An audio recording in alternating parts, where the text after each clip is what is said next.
On va démarrer par le premier sujet. C'est visible sur le terrain. Les opérations de libération des espaces publics ont démarré depuis quelques jours, non seulement à Cotonou, dans plusieurs villes du pays.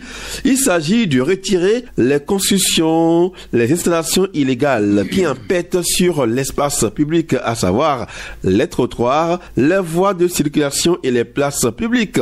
Alors, Jacques Koutiémé Yedafou, quand on sait que le Bénin se prépare à aller très prochainement aux élections, est-ce qu'on ne peut pas dire que le contexte est mal choisi?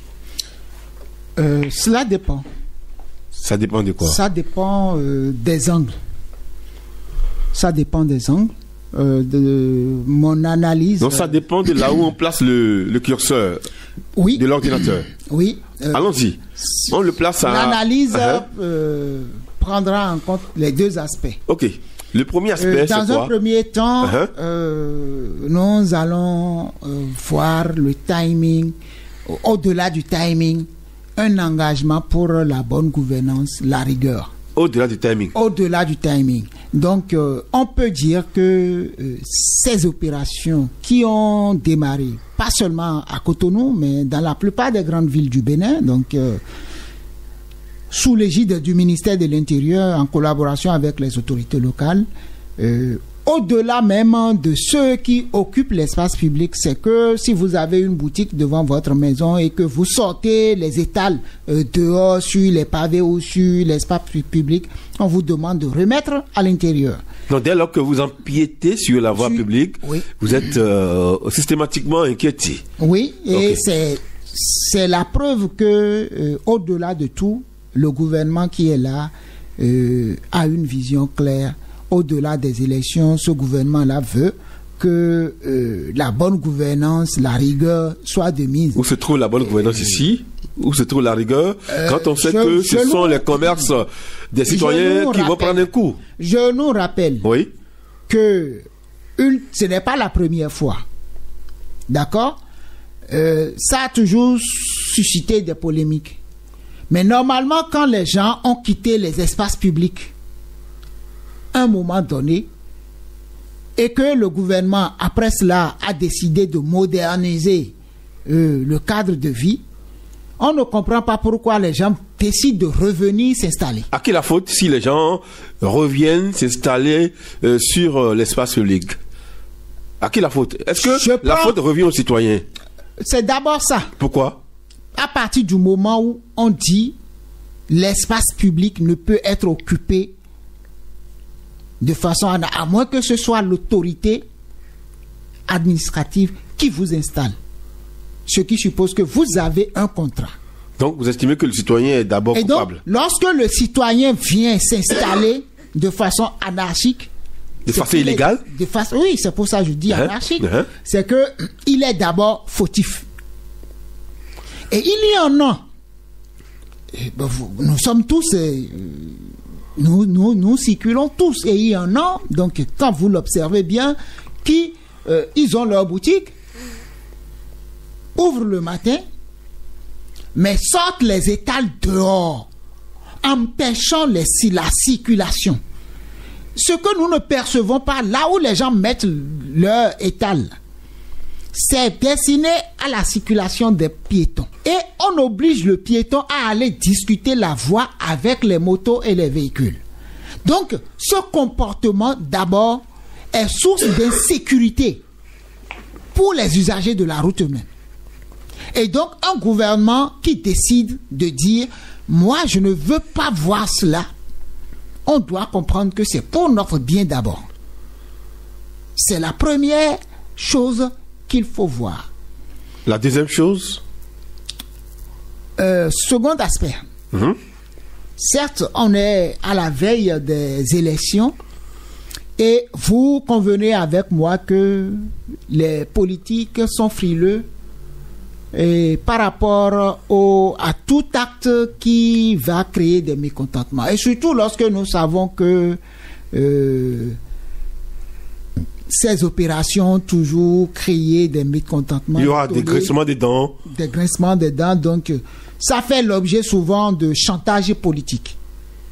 Et donc, un gouvernement qui décide... Qui prend le risque. Qui prend le risque, sachant que ça va créer de la controverse et politiquement, il n'y aura pas de gain.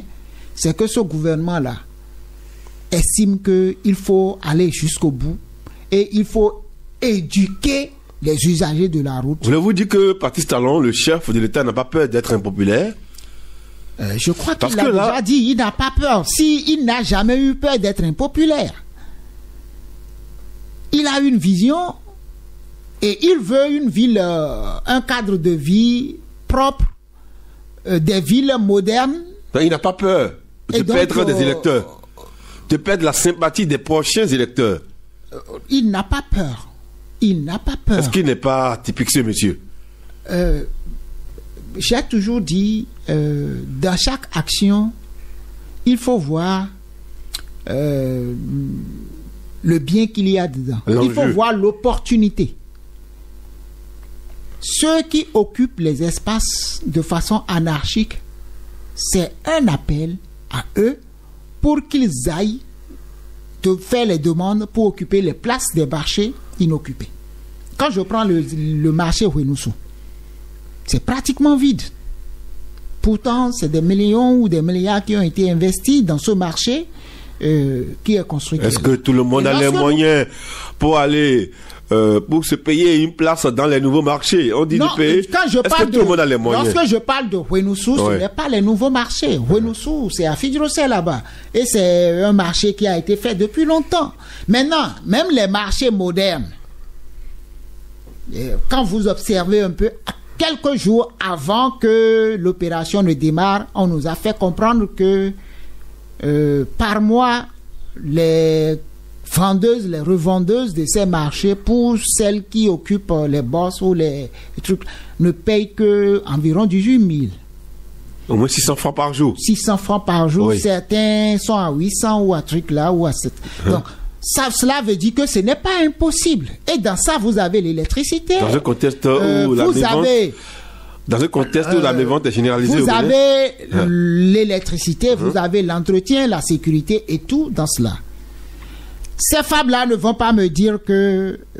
et puis, au-delà du fait que ces femmes vont au marché, c'est que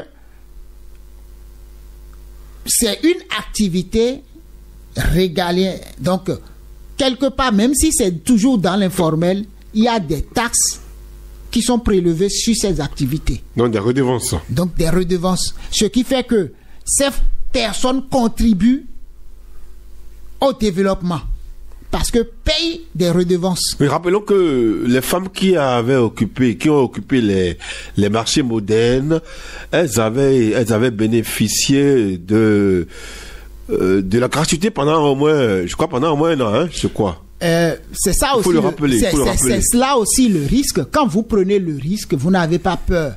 Et que vous prenez les affaires, c'est aussi cela, le risque. Il y a toujours des avantages et des inconvénients. Ceux qui n'ont pas voulu, ou celles qui n'ont pas voulu prendre le risque, aujourd'hui sont confrontés au fait qu'ils n'ont pas profité de ces trucs-là, mais sont confrontés. Soit vous allez dans les marchés, soit vous allez louer des boutiques. Et même si vous louez des boutiques, vous n'avez pas le droit de dépasser les limites de votre boutique. Et ça, c'est déjà un pas. Et au-delà, vous allez constater que même nos frères, nos amis, nos soeurs, nos mamans qui font la vente à la sauvette sont sonnés de disparaître de la circulation. Donc, les amis Banabana, donc les Nigériens, les Maliens, je crois les Burkinabés et autres qui font la vente à la sauvette, on leur dit de quitter. Parce qu'on veut une certaine modernité, une certaine propriété. Et c'est l'aspect que le gouvernement décide de présenter du Bénin. Et nous devons tous contribuer. C'est à prendre ou à laisser.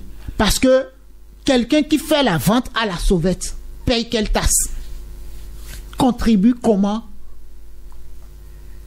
à la réalisation des infrastructures que nous observons. Ça, c'est... Donc, il y a des objectifs clairs derrière ces opérations de libération du l'espace public. Celui qui ne comprend pas qu'il y a des objectifs derrière, c'est que la personne n'a rien compris. Et pour ceux qui me suivent sur mes canaux officiels j'ai publié le vendredi dernier, donc hier, un article sur un rapport de la Banque mondiale sur le Bénin.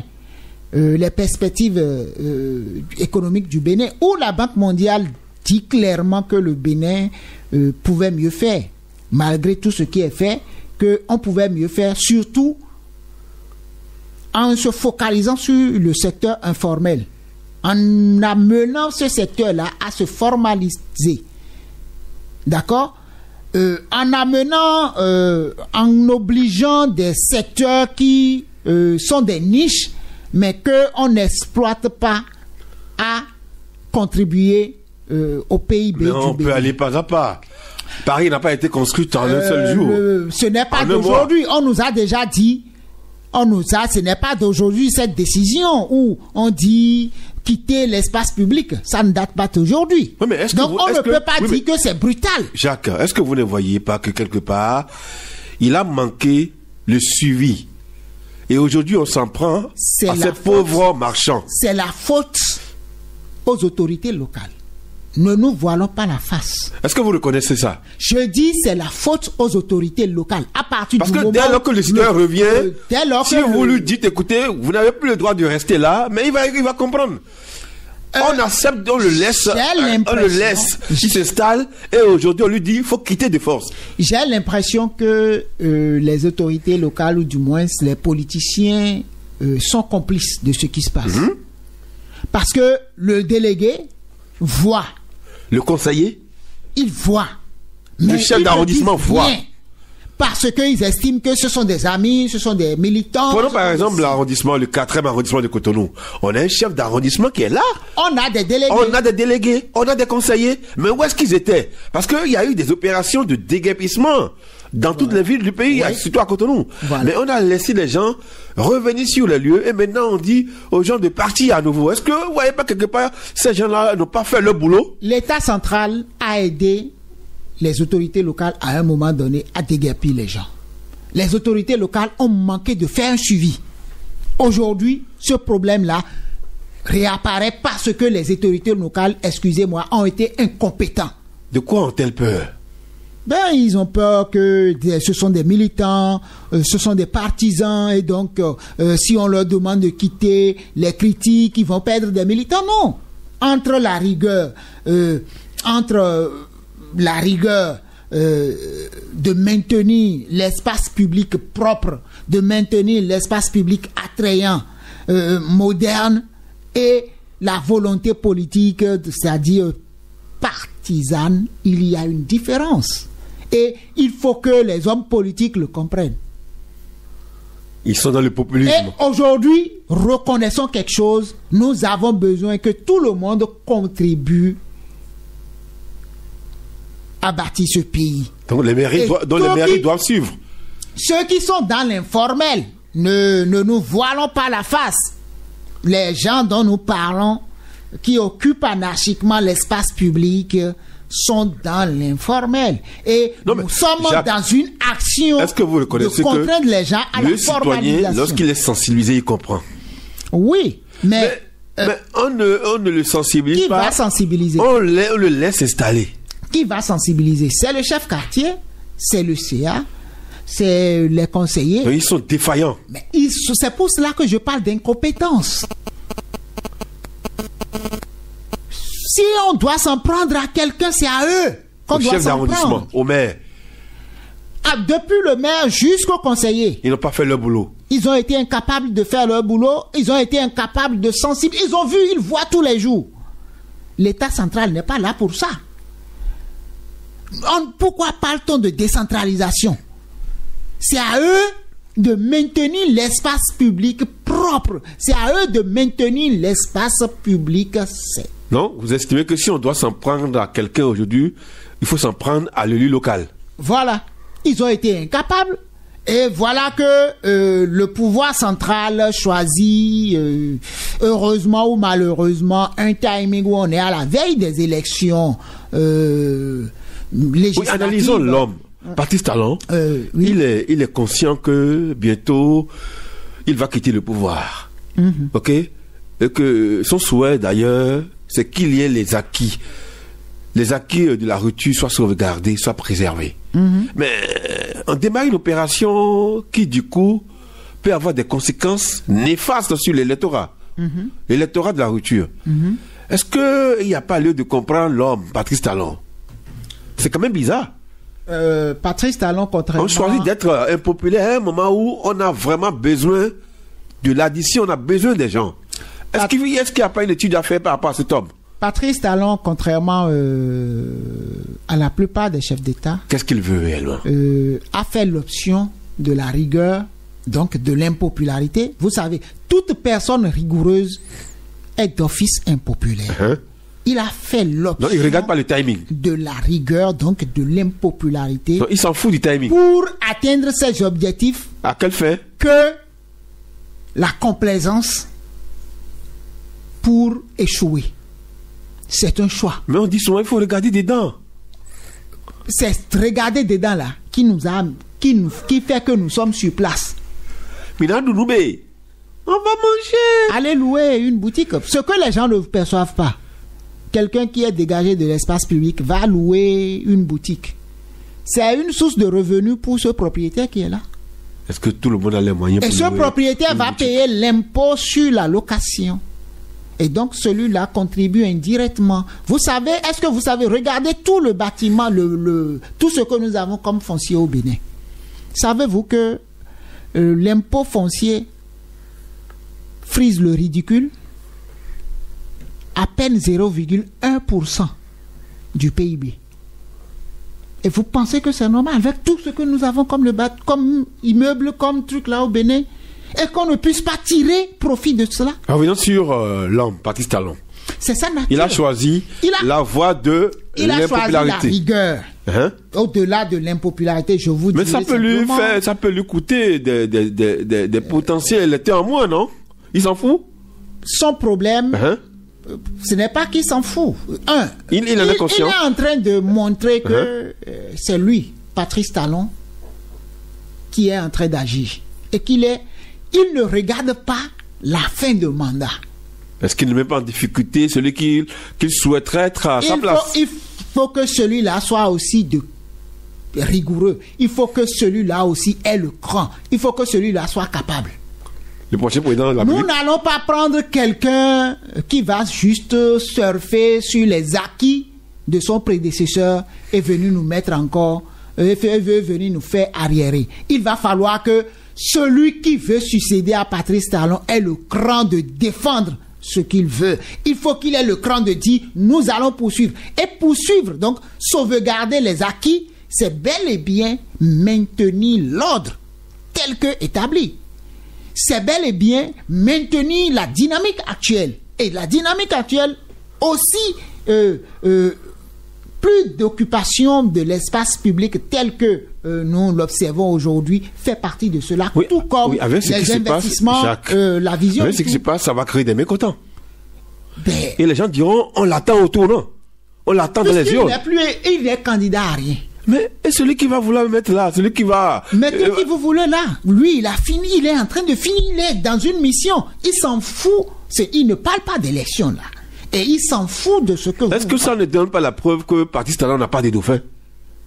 Mais il a déjà dit dans ce pays que il ne parle pas de dauphin.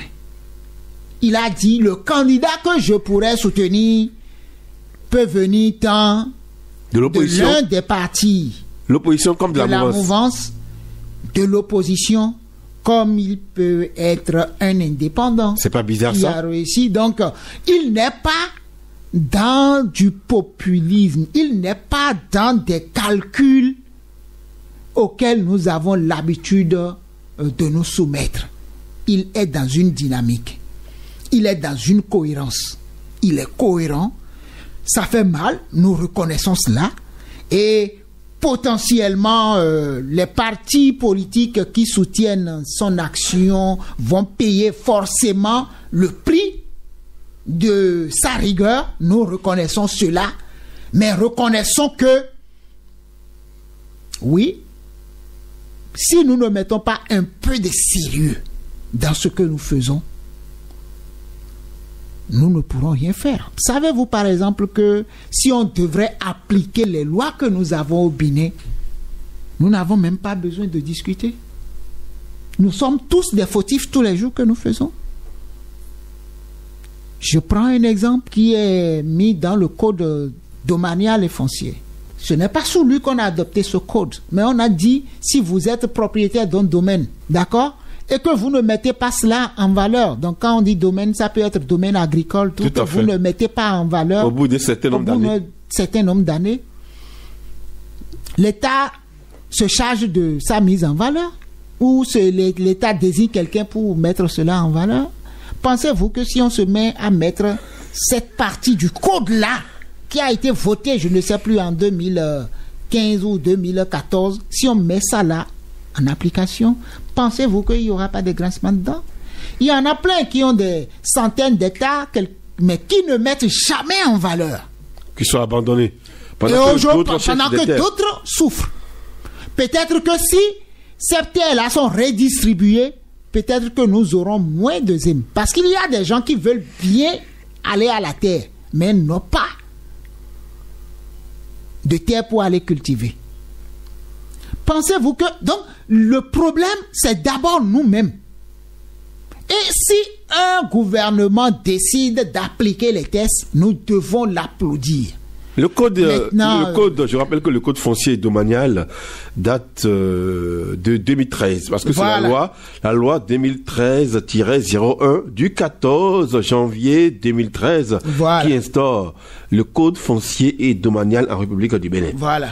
Donc vous voyez, et c'est juste un exemple comme ça qu'on prend. Or, lorsque vous mettez en valeur une terre, la plus-value profite à tout le monde. Et je rappelle il faut tout rappeler que ce code avait été modifié en son temps. C'était en 2017, à travers une nouvelle loi. Et c'est cette loi qui est en vigueur, la loi numéro 2017-15 du 10 août 2017. Modifiant et complétant la loi numéro 2013-01 du 14 août 2013 portant code foncier et domanial en République du Bénin. Donc, comme vous le dites, la première fois le code a été voté au Bénin, c'était en 2013. Et la disposition dont je parle, c'était déjà une disposition de 2013. Tout à fait. La modification dont vous parlez, c'est par rapport au titre foncier, certificat et puis organiser un peu le cadastre au Bénin, c'est pour ça que... Alors donc, Jacques, à vous écouter, vous voulez dire que le prochain président du Bénin, s'il doit compter sur les actions, les bonnes actions, les acquis de la rupture pour se faire élire, ça va être compliqué pour lui, c'est ça? Il faut que cette personne, primo, soit quelqu'un dans la même dynamique que Patrice Talon, qu'il ait plus d'ambition que Patrice Talon, qu'il soit capable de faire face à la controverse comme Patrice Talon, donc qu'il soit capable de décoller, de faire face au vent contraire, comme on le dit, c'est-à-dire qu'il soit capable de gérer les adversités, qu'il n'ait pas peur. Donc, quelqu'un qui soit moulé dans les adversités, dans la controverse. Non, si quelqu'un doit profiter des acquis de la rupture pour se faire élire, c'est pas évident. La personne doit l'incarner. Elle-même. La personne doit avoir le caractère. Oui, parce que, connaissant le béninois, cette personne doit être...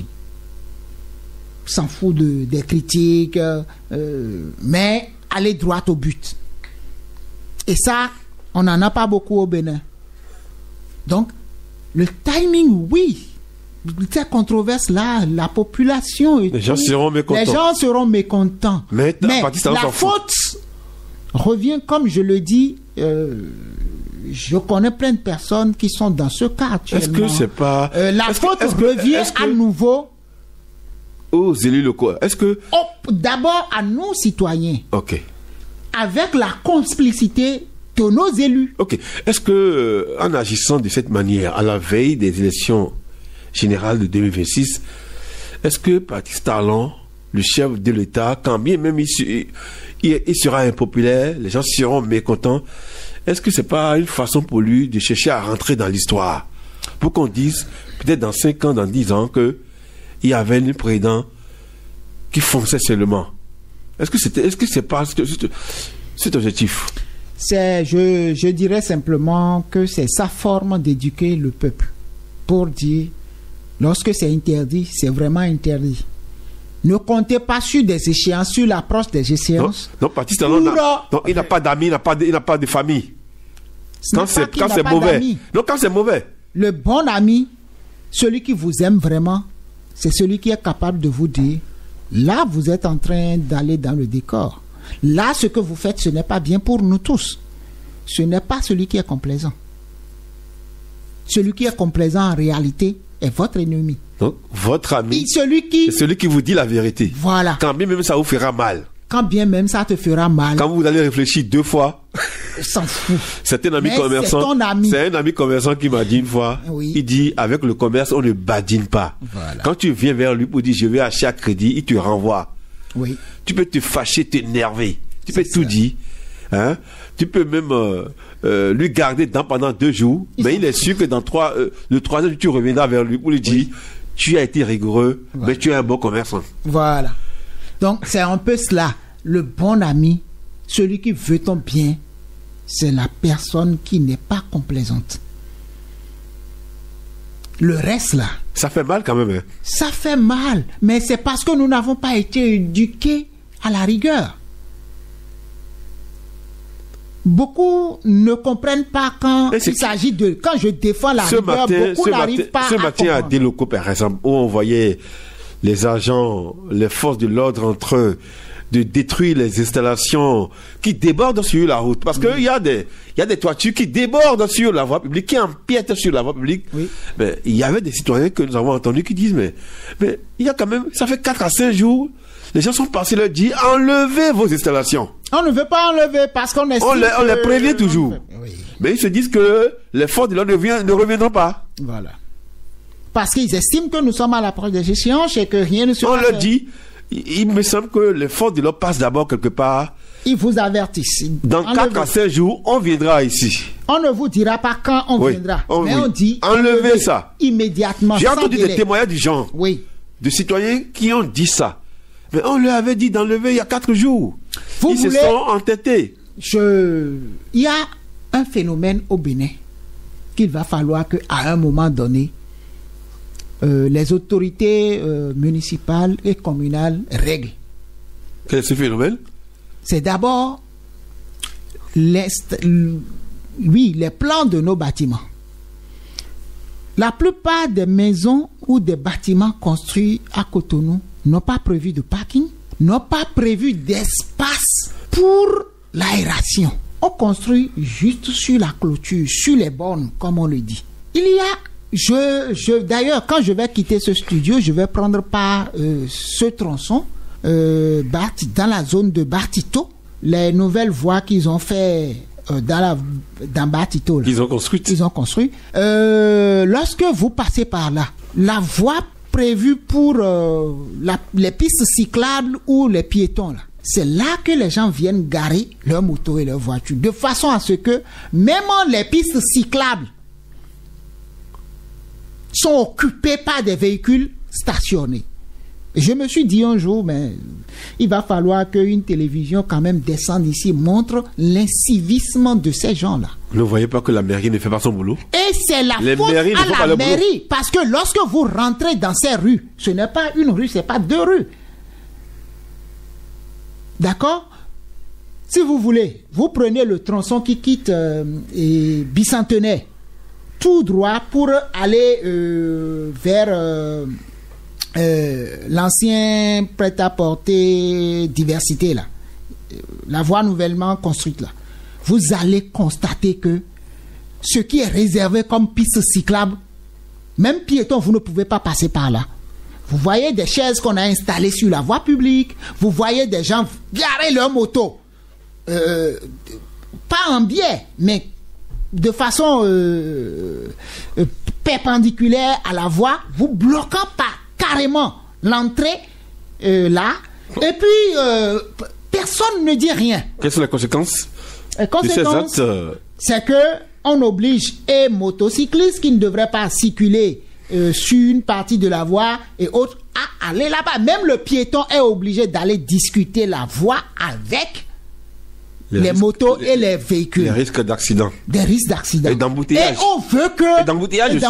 Maintenant, on veut que les gouvernants, l'État central, laissent cela passer.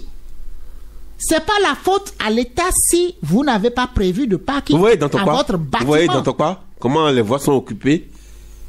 Oui. Bon, le cas d'Antokpa est autre.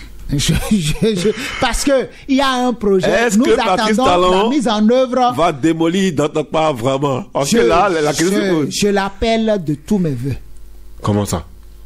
Et nos mamans, qu'est-ce qu'elles vont devenir? Non, il y a un marché de gros qui est prévu pour les grossistes. Tout le monde n'a pas les moyens pour aller à gros, hein? Non, pour le moment. C'est Calavi, hein, je crois, c'est à Calavi. C'est à Kassato. À Kassato.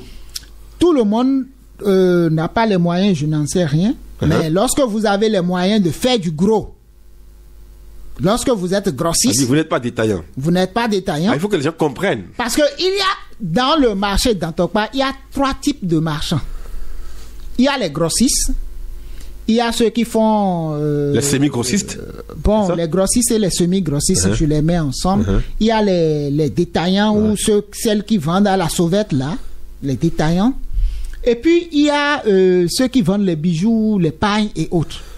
Les pailles et autres, c'est vers le stade qu'ils vont. Je crois que ce chantier est pratiquement terminé. Les grossistes iront au pôle agroalimentaire. Vous pensez que du Grand Nokoué qui est là-bas va vraiment démolir d'Antokpa? Il va falloir qu'on en arrive là pour assainir le milieu là. Parce que beaucoup l'attendent, hein? Mais c'est simple. Il suffit de fermer le marché et de dégager tout le monde. Le problème... Et les impacts sur le plan social. Je voudrais attirer l'attention sur un fait. Si on s'entend et on dit à partir de telle date, plus de mouches sur l'espace là, ça va réussir. Mais si on dit allez-y et on laisse les gens... Ok. En temps, on a déjà trouvé des espaces à ces femmes-là, à ces bonnes dames. Oui, mais pourquoi on a installé le pôle agroalimentaire du Grand Nokoué à Calavi?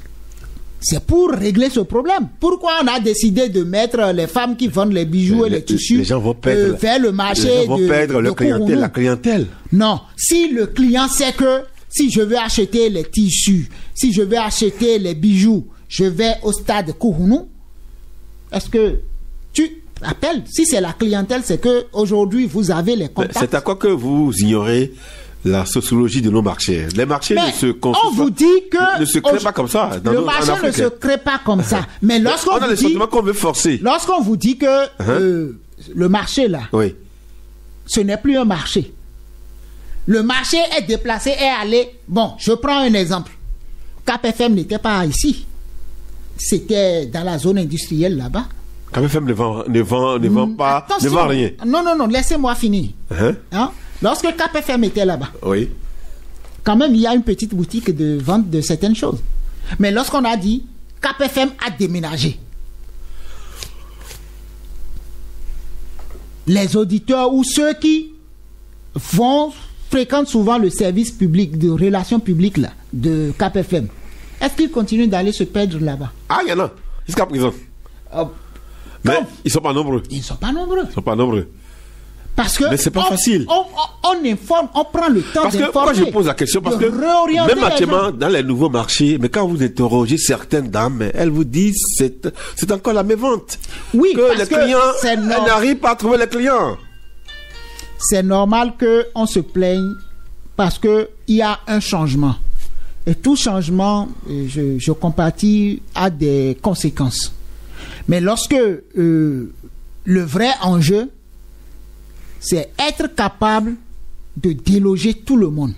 Au même moment. Au même moment. Donc. Pas déloger certains. Ce n'est pas de dire certains vont partir, certains vont rester. Si vous créez ça là, c'est que vous êtes injuste.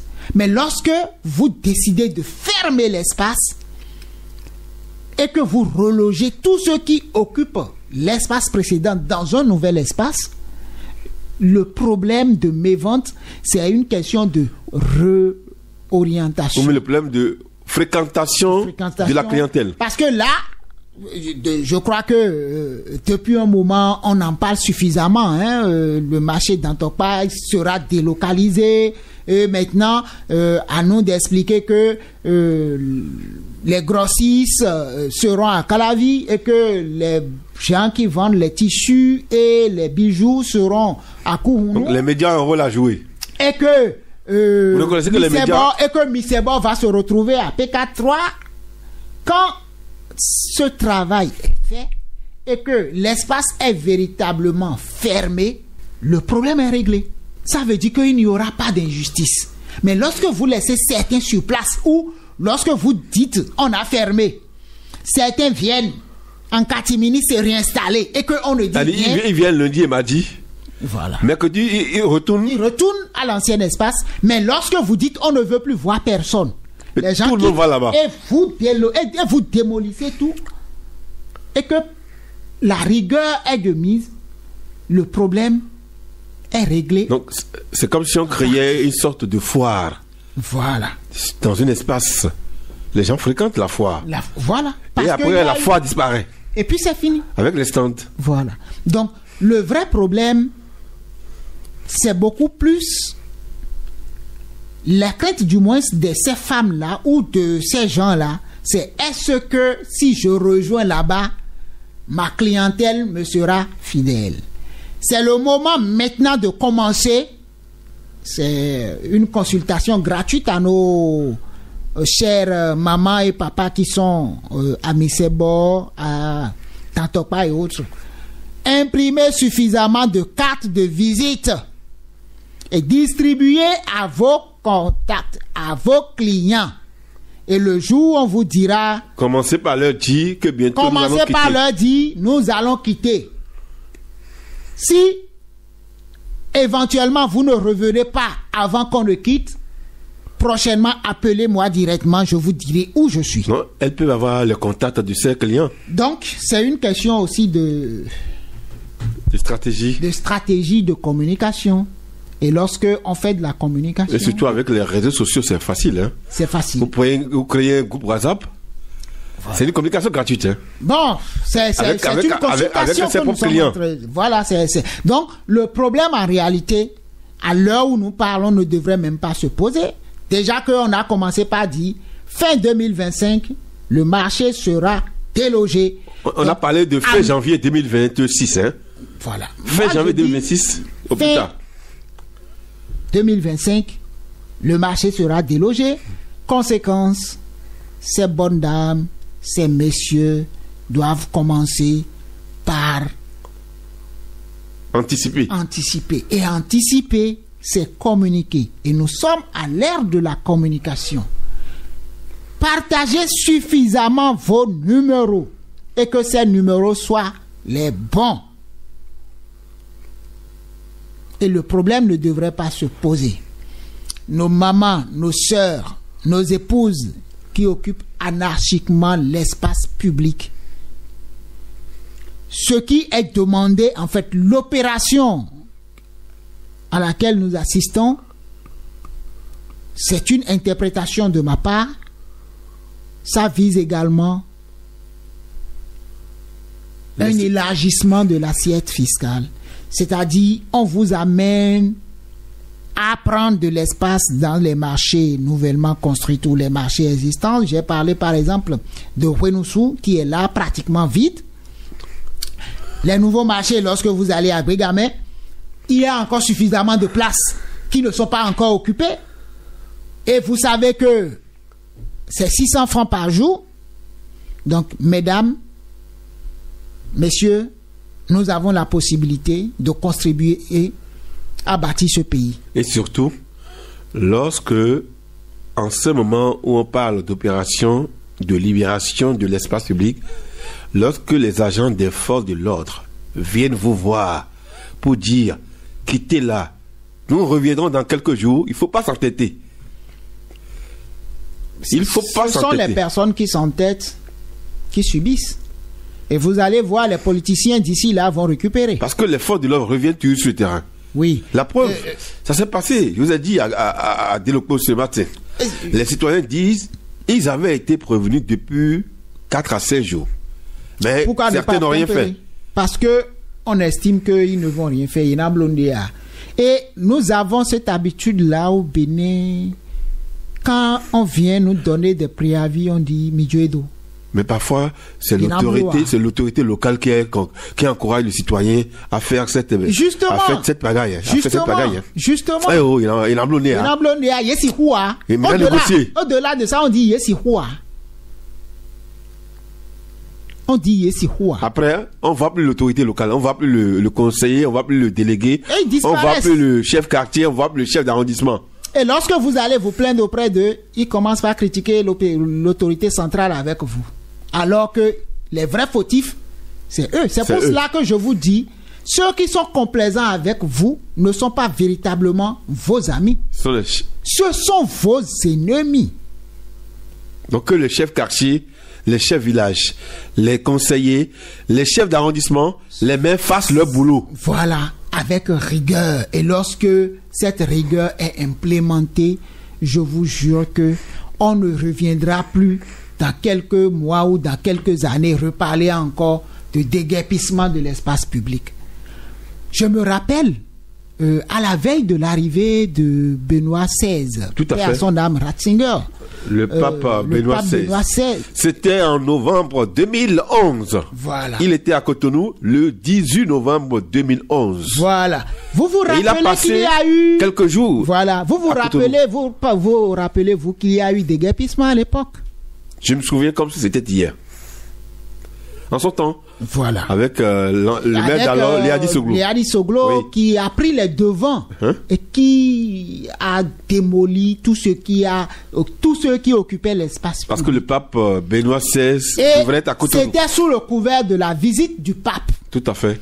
Si les autorités à l'époque sont restées... C'était dans le cadre du 150e anniversaire de l'évangélisation du Bénin. Voilà. Et surtout, le pape avait un message. Un message à adresser aux évêques d'Afrique. Voilà. Et donc, à partir de Cotonou, il a remis ce document aux évêques d'Afrique. Voilà. Et il y a eu cette opération-là, déjà en ce moment. Avant l'arrivée du pape.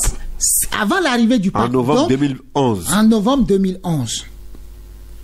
Donc, ça fait bientôt 14 ans. Et après, le suivi. Bientôt 14 ans. S'il y avait un suivi, une rigueur, les opérations sous Patrice Talon n'auront même pas lieu. Donc c'est notre complaisance. Non, ces opérations n'auraient pas lieu. Oui, ne devraient pas avoir lieu. N'aurait même pas lieu s'il y avait une rigueur et qu'il y a un suivi. Cette opération devrait permettre aux citoyens de savoir que l'espace public reste un espace public, on ne peut pas l'occuper. Vous voyez le parc triangulaire, pourquoi est-ce qu'un individu ne vient pas ériger un bâtiment là? D'après vous, pourtant ça a été libéré depuis des années. Parce qu'il y a une certaine rigueur. Et là, il y a un suivi. Il y a un suivi. Et là, vous allez constater que les forces de l'ordre sont tout le temps là. Si on avait permis, puisque en réalité c'était un parking pour garer les véhicules des commerçants. Tout à fait. Si on avait autorisé les gens à garer leurs véhicules, vous auriez constaté que le marché allait reprendre place. Mais le fait de dire il n'y a plus de parking là, c'est un espace vide. On a retrouvé nos parkings. C'était même là avant. À Dantokpa. À Dantokpa même, c'était là avant. Okay. Il y a même 2 parkings. De part et d'autre du pont. Donc c'est une question de suivi. C'est une question de prend les décisions et puis on suit. Mais on ne les suit pas. On ne les suit parce qu'on a peur. Donc quelque chose qui de perdre un électorat, des électeurs. Donc l'acte dont on parle, l'action dont on parle, c'est depuis 2011 que ça a commencé. Mais le manque de rigueur fait que on revient chaque fois sur les mêmes choses. Et ces gens-là aujourd'hui sont des victimes. Parce que le politicien il dit on est à la place des élections, hein? Non, je ne veux pas. Et puis ce sont nos militants.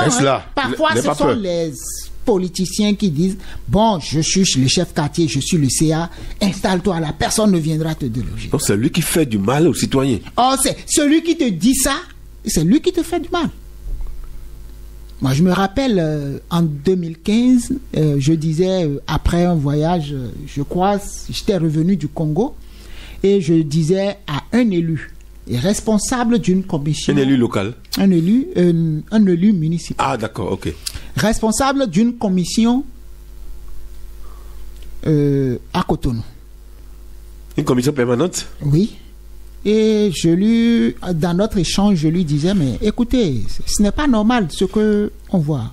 Les espaces publics sont occupés et ça rétrécit les voies de circulation, ça expose les gens, même ça pose un problème de sécurité. Est-ce que vous ne ferez rien? Et d'esthétique? Oui, d'abord de sécurité et puis après d'esthétique. Est-ce que vous ne pouvez pas déguerpir les gens, ramener l'opération de 2011 là? Qu'est-ce qu'il a dit? Il m'a dit, toi tu n'as rien compris. Tu n'es pas un homme politique. Tu n'as rien compris. Ce sont nos militants qui sont là. Il ne faut pas nous créer des problèmes politiques. Et pire, vous savez ce qu'il m'a fait? Non. Il m'a dit, tu sais, ton épouse, elle a une affaire là. Rentre dans la ville. Identifie un espace. Viens me dire. On va te l'attribuer et elle va s'y installer. Quand il a dit ça, j'ai compris que nous sommes morts. C'est de la complaisance. Ce n'est pas de la complaisance. Mais c'est quoi? Ça, c'est de la manipulation. Puisque tu as sorti l'idée de déguerpissement, on veut m'amener à faire ce que je dénonce. À coopérer. C'est ça? Donc, puisque si moi-même j'acceptais et que je m'installais, demain, si on veut déguerpir, je vais dire j'ai investi. Donc, on ne doit pas me désinstaller. Et imaginez un peu le labyrinthe dans lequel ces hommes-là nous mettent. Moi, si je n'étais pas truc là, on va dire non, il m'aime, bon, il veut. Et au lieu que je loue, on m'attribue un espace et tout, et puis je serai content, et puis je vais installer. Malheureusement pour moi, si je l'avais fait, 2 ou 3 ans après, imaginez la suite. C'est pour cela que je vous dis, les hommes politiques sont nos vrais ennemis. Ou du moins, les hommes politiques complaisants. Les hommes politiques complaisants sont nos vrais ennemis. Donc si nous sommes à ce niveau de développement... C'est eux d'abord. Parce qu'on dit, il ne faut pas occuper l'espace public. Mais ils encouragent le citoyen... Ils encouragent le citoyen à s'installer. Et on dit, on ne vous fera rien parce que vous êtes nos militants, vous êtes nos partisans. C'est eux d'abord, c'est à eux il faut s'en prendre. Et je dis, moi, s'il faut sanctionner quelqu'un, c'est ceux-là qu'il faut sanctionner. S'il faut aimer quelqu'un, c'est celui qui m'amène à respecter les textes de la République. Si on veut avoir forcément d'auvent par rapport à sa boutique, que celui qui construit la boutique prévoit l'espace de l'auvent sur son domaine. Si c'est 3 mètres. Si c'est 2 mètres, 3 mètres. Si c'est 1 mètre et demi, qu'il prévoit cela. Si c'est pas prévu, il ne faut pas le faire. Ne construisez plus sur les bornes. Laissez l'espace là. Comme ça, on peut faire de l'auvent. On peut aménager cela. Ce sera beaucoup plus esthétique. Mais on occupe tout l'espace qui nous appartient et on dit, on vient discuter de l'espace public avec l'État. À un moment donné, l'État reste l'État. Et si l'État décide, la preuve, vous allez constater que l'asphaltage tel que c'est fait aujourd'hui, on fait les pavés jusqu'à votre clôture. Et là où il n'y avait pas de clôture, on commence une fondation pour que les pavés viennent juste à votre limite. Donc, vous maintenant, vous construisez sur votre limite et vous décidez de faire des auvents pour empêcher les gens de circuler. Non, il faut laisser quelques mètres. Hein. Quelques centimètres, bien avant votre boutique.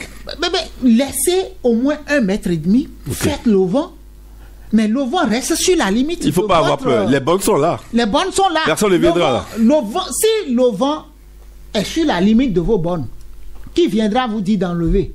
Personne. Et donc, l'État, je dirais, les communes ont l'obligation aussi d'exiger aux propriétaires terriens de ne plus construire sur les bornes.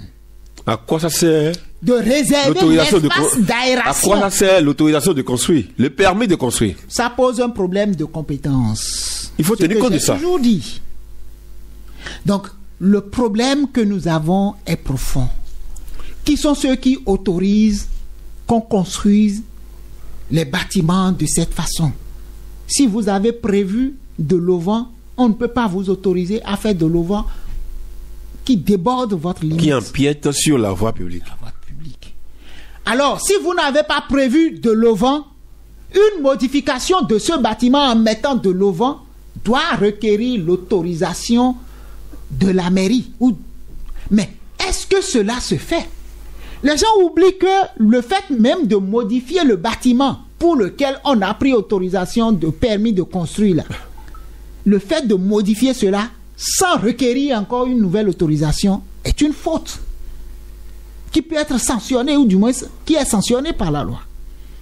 Même lorsqu'on veut démolir le bâtiment, il faut retourner vers l'autorité pour prendre l'autorisation. Tout à fait. Donc, ce dont nous parlons, c'est une éducation aux tests de la République. Et les mairies doivent le faire. C'est ça le rôle même des mairies. Pourquoi on a parlé de décentralisation? C'est le rôle des maires. Mais ils laissent tout cela. Les médias sont là. Si c'est dépensé 100 000... Non, les médias sont là. Mais ils n'ont pas le temps là pour... Les médias, si le média ne trouve pas un problème, lui ne va pas raconter une histoire par rapport à ça. La mairie peut demander des espaces sur des radios. Oui, mais la mairie, il suffit que la mairie signe ou dans un journal, par exemple. Voilà, et puis... pour communiquer. Bon, ils ont des responsables chargés à la communication. Mais si le responsable à la communication ne sait pas que la stratégie ou la politique de communication de sa commune doit être arrimée avec la vision de la commune, vous voulez quoi? Non, ça veut dire qu'il est incompétent. Lorsque vous avez des cellules de communication ou des responsables de communication qui n'attendent qu'une activité du maire pour inviter les médias, vous pensez que ça c'est de la communication qu'on fait? Qu'ils m'excusent, on a plein de confrères dans ce rôle aujourd'hui, mais c'est pas ça. La communication d'abord, c'est arrimer sa politique de communication à la vision. Et on anticipe. Mais on n'est pas capable. C'est-à-dire, on a tellement de choses que je crois même que Patrice Talon ou le ministère de l'Intérieur, en décidant de faire cet assainissement, met les électeurs devant un défi. Que les prochains locataires de nos mairies soient des gens ambitieux, des gens rigoureux. Des gens qui ne vont pas leur permettre de faire des choses qui vont se retourner contre eux demain. Vous savez que rien que pour démolir un bâtiment, il faut requérir l'autorisation de la mairie. Les gens ne le font pas. Ils le font, vous ne dites rien. Les gens ne font même pas la demande, mais ils construisent, vous ne dites rien. C'est quand quelqu'un passe, il voit, on vient mettre croix, on dit... à démolir ou travaux suspendus. Et on oblige maintenant à aller négocier. Pour défaut de permis de construire. Mais lorsque le monsieur, il a déjà commencé, et vous venez lui dire pour défaut de permis de conduire, il vient avec son plan. Pourquoi on dit permis de construire? C'est le plan là qu'on étudie pour voir si ce plan respecte la nature du sol. Au-delà de la nature du sol, l'architecture de la ville. L'architecture de la ville. Chaque ville devrait avoir son architecture. C'est pour cela que je dis, est-ce que c'est normal de construire sur les bornes? Où est l'espace d'aération? Mais dans la maison, on occupe tout l'espace. Tout au point où même en plein midi, vous êtes obligé d'allumer les lampes, sinon vous ne voyez même pas. Ouais, vous êtes obligé de mettre le brasseur. Les maisons à louer. La chaleur. Où les locataires n'ont même pas de cour. Et c'est ça. On construit sur toute la cour. Sur toute la cour. Et puis, on s'y plaît. Et qui sont ceux qui autorisent ces plans? Qui sont ceux qui permettent à ces gens-là de construire ces bâtiments? Le propriétaire vous dira que c'est sa maison. C'est sa maison, parcelle. Mais c'est quelqu'un qui l'autorise à construire. Est-ce que c'est ce plan qui est autorisé là-bas? Quel suivi il y a? Donc, le problème est profond. Le problème que nous avons est profond. Et je crois que progressivement, il va falloir qu'il il y ait un contrat d'objectif entre les élus et les électeurs désormais. Qu'on ne vienne pas nous dire, bon, vous ne voulez pas qu'on vous dégage. Donc, je viens dénoncer le déguerpissement tel que c'est fait. Les gens oublient qu'en dénonçant, oui, on a enlevé devant. Le fait de venir dénoncer qu'on a enlevé, que la police ait détruit l'auvent des gens là, ils oublient que celui qui a placé l'auvent là, sans requérir l'autorisation de la commune, est d'abord en faute. C'est d'abord ça qu'il faut faire comprendre aux gens. Maintenant, comment faire? Vous allez modifier les plans de vos maisons pour créer les espaces d'aération désormais. Si vous n'êtes pas capable de le faire, débrouillez-vous. Mais n'occupez plus l'espace public. Vous voyez même des bâtiments, des étages où on fait des bon, je vais appeler ça aussi au vent parce que c'est juste des débordements d'environ 1 mètre. Et puis, vous vous dites... les bords là. Les bords là, c'est pas normal. Ça déborde. Donc, il y a tellement de choses dans ce pays qu'on a besoin de gens. Et on ne respecte pas grand-chose. Nous avons besoin de gens. Entre deux propriétaires, il doit y avoir de l'espace. Il doit y avoir un espace à respecter quand on construit un immeuble. C'est ce que j'appelle l'aération. Parce que on construit sur les bornes. Vous savez pourquoi j'ai demandé ça à un architecte. Il a dit, au cas où le premier propriétaire qui a construit voudrait mettre, je vais dire, une climatisation, un climatiseur, un appareil. Il ne pourra pas. Vous voyez, si, mais ça va tomber sur votre toiture. Forcément. Parce que vous n'avez pas respecté une distance de séparation entre les deux. Parce que vous voulez faire R plus 1 ou R plus 2. Vous voyez, vous devez respecter. Et c'est ça qu'on appelle espace d'aération. On n'a pas le droit. On laisse l'espace. Vous, c'est vrai, vous avez acheté votre parcelle. Mais vous n'avez pas le droit de construire sur les bornes. Maintenant, si vous le faites, c'est que vous faites en sorte que votre bâtiment du bas en haut ne déborde pas. Nous avons été témoins un jour de fait.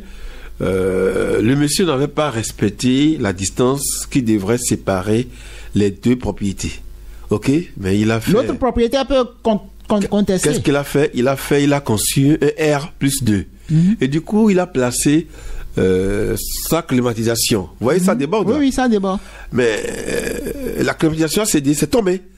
Et c'est tombé sur la toiture directe de l'autre. Et ça a abîmé sa toiture. Ouais. Alors que s'il avait respecté la distance, je crois que ça doit être 1 mètre ou 2 mètres. C'est 1 mètre 50. Bon, voilà. Ça dépend. Mais au moins 1 mètre. Ça ne va pas tomber sur, ça ne va pas abîmer la toiture du voisin. Donc, mais c'est comme s'il a conçu sur la clôture. Il a construit sur la clôture. Et maintenant, il met sa climatisation sur le domaine de l'autre. Tout à fait, voilà. Ça ne se fait pas. Mais ça ne devrait pas se faire. Vous allez constater que quelqu'un construit normalement, il est le premier à construire. Et même en pleine journée, même sans lampe, vous avez la lumière.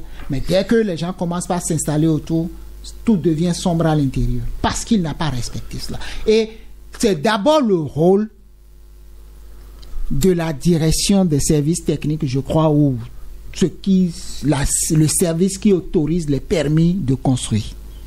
C'est ce service-là qui doit faire son boulot.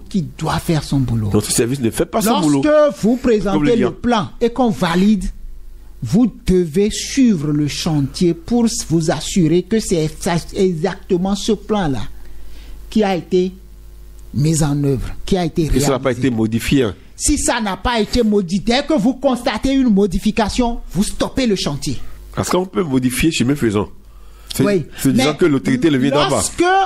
Même si vous présentez un plan et que dans sa réalisation, vous êtes amené à modifier, vous informez l'autorité d'abord. Mais vous savez qu'une infrastructure hôtelière a eu des problèmes dans ce pays pour ça. Le plan a été modifié en cours de chemin. Mais finalement, le propriétaire a eu des problèmes. Normalement, c'est cela. Parce qu'il n'avait pas prévu ça. Mais il a modifié le plan à l'insu de l'autorité. À l'insu de la mairie. C'est faisable. C'est interdit. Donc, c'est pour cela que je dis, tout ce que la plupart des actes que nous posons pensant que nous avons le droit de faire ce que nous voulons, Ça peut le rattraper. Nous tombons sous le coup de la loi. Je vous ai rappelé tout à l'heure. Cela me tient à cœur parce que lorsque je lisais l'un des rapports de la Banque mondiale et que je suis tombé sur le fait que l'impôt sur l'immobilier est très ridicule.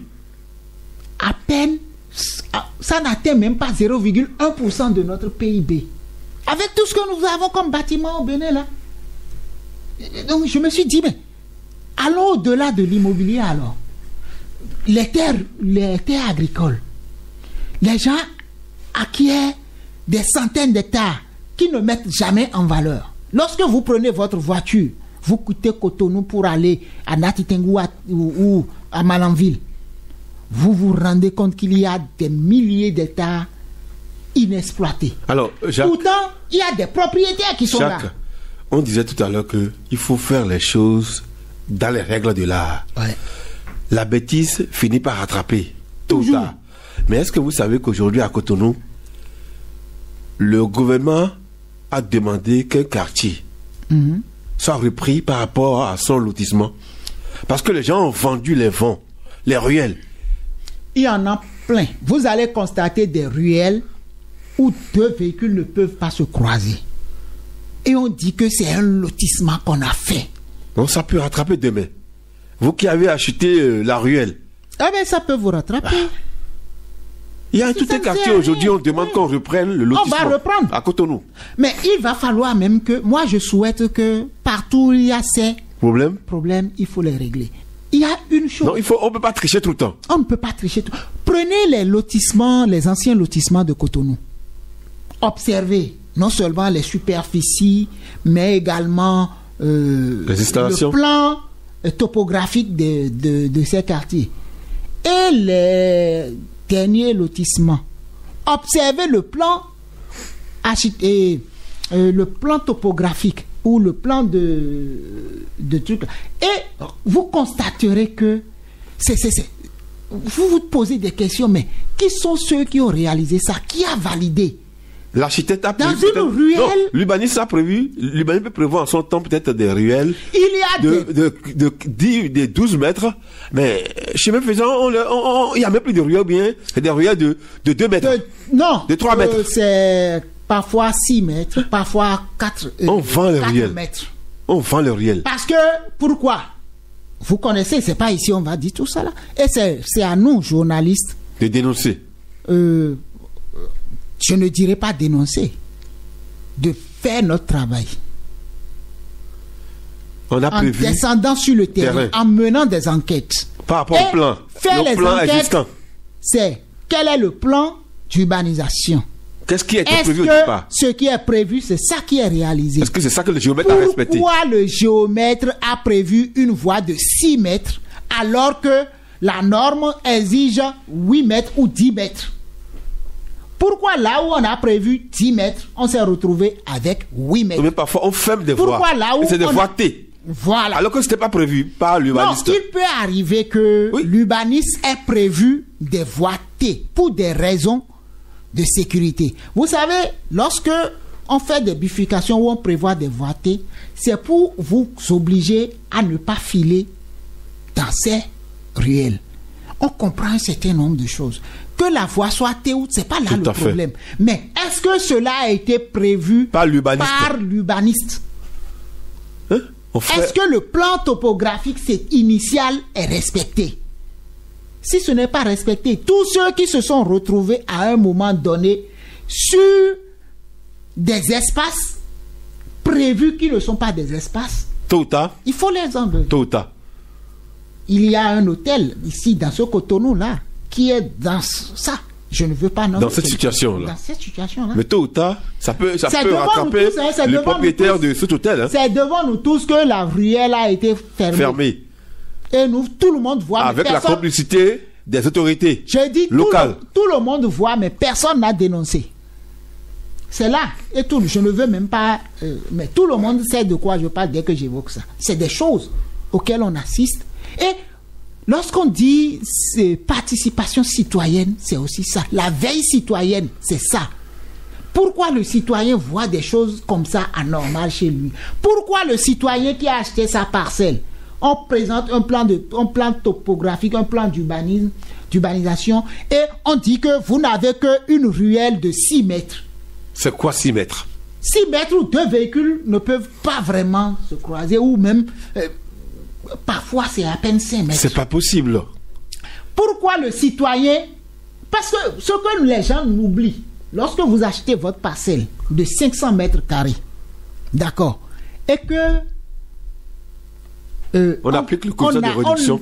Le quotient de réduction est devenu système. Non, le coefficient de réduction. Le coefficient, oui. C'est ça aussi, quotient, il me semble. C'est 34%.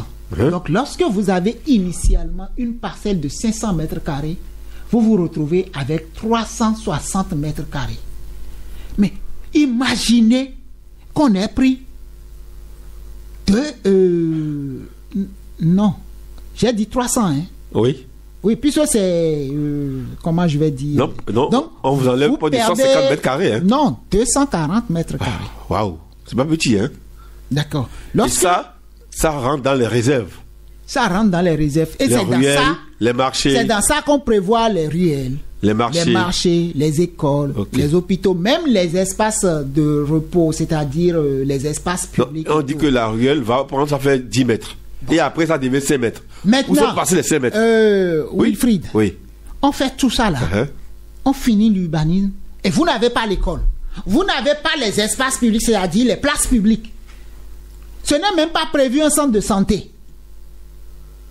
Et finalement, on dit fermer telle rue, il faut fermer une ruelle pour permettre aux gens de mettre une école là, ou fermer telle ruelle pour permettre aux gens de mettre l'hôpital ou le centre de santé. Ce qu'on a pris là, qu'est-ce qu'on en a fait chez les gens? Moi, je trouve même qu'on doit même aller au-delà. Et puisque nous sommes dans une zone où il fait chaud. Donc, normalement, les espaces de 360 mètres carrés qu'on attribue aux gens là, c'est exigu. Cela ne leur permet pas de construire quelque chose et d'avoir de l'aération. Et donc, déjà, on devrait commencer par dire aux gens, si la zone n'est pas urbanisée, ne vendez pas. Et je crois même qu'il y a une loi, ou du moins c'est sous, je ne sais pas si c'est récent, où on dit, si c'est une terre agricole ou une terre rurale que vous voulez vendre, adressez-vous prioritairement à l'État. C'est l'État qui rachète. Lorsque l'État finit de viabiliser ou de faire son urbanisation, l'État peut décider de vendre. La preuve, tous ceux qui ont acheté à Kadjeoum, Bégamé et autres, vous voyez l'espace qu'on leur a attribué. C'était des 500 mètres carrés qu'ils ont obtenus. Même si ça n'atteint pas 500 mètres carrés, c'est que vous retrouvez des parcelles de 480 mètres carrés. C'est grand. Parce que on a d'abord loti avant de vendre aux gens. Mais nous, on va à la périphérie. Monsieur X a de problème. Au lieu de vendre ce qu'on appelle le cantine, donc les 625 mètres carrés, pour que même si on enlève, vous ayez au moins 480 ou un peu plus, on vous dit qu'on veut vous vendre 500 mètres carrés. Et lorsque on vient faire lotissement, on diminue encore. Encore que, au moment où le monsieur morcelle son hectare et autres est en train de vendre, il prévoit déjà des voies de 6 mètres. C'est pas normal. Il prévoit déjà. Donc, lorsque on vient faire lotissement là, il y a déjà des espaces réservés pour la voie. Ce n'est pas qu'il n'y a pas des espaces pour la voie. Mais des voies de 6 mètres. Oui, bon, lui, il a morcelé. Il sait que lorsqu'il y aura lotissement et qu'on va prendre coefficient là, on peut élargir la voie. Ok. Vous comprenez? Donc, il laisse déjà, il ne vend pas tout. C'est ce que je voudrais dire. Mais c'est pas normal. Prévoit des voies de 6 mètres. Non. Wilfried. Oui. Vous avez 3 hectares que vous voulez morceler et vendre. On sait qu'aujourd'hui, si c'est des parcelles de 500 mètres carrés, vous aurez 16 parcelles dans un hectare.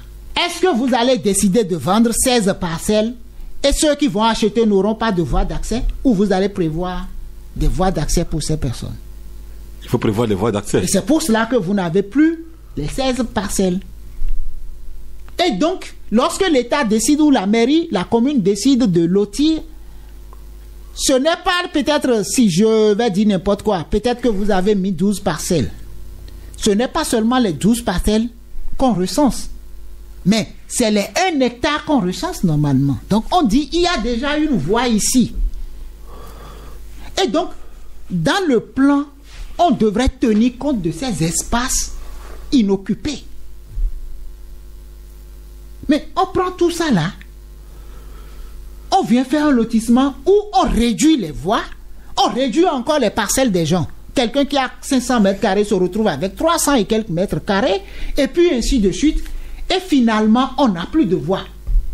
L'aération est un problème. Donc, vous comprenez que quelqu'un qui a une parcelle de 360 mètres carrés ou à peine 340 mètres carrés, vous imaginez quel type de bâtiment celui-là va construire dessus.